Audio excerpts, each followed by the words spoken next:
Sa gulo ng buhay, pag mali ang kinampihan mo, kasama ka sa pagbagsak. Kahit saang lugar, sa trabaho, negosyo, o kahit politika, pagkampi ka sa maling tao, damay ka sa bagsak nila. Sa politics, pag natalo ang kandidato mo, minsan, sibak ka rin. Pero kung naging neutral ka, tahimik lang pero alerto. Mas malaki ang chance na manatili ka. Kasi sa panahon ng gulo, ang kailangan nila yung hindi biased, yung may respeto ng lahat. Huwag mong ibenta ang pangalan mo para lang makipagkampihan. Huwag kang balimbing. Ang bilis mong kumampi. Baka ikaw ang unang maiwan.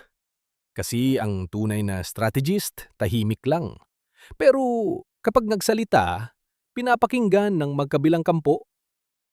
Pag ang diskarte mo, obvious na pabor dito noon, wala ka ng respeto at wala ka ng halaga. Kaya sa bawat laban, pag-isipan mo to. Gusto mo ba makigulo? O gusto mong ikaw ang respetado pagkatapos ng gulo? Huwag kang basta sumama, baka mapa, sama ka.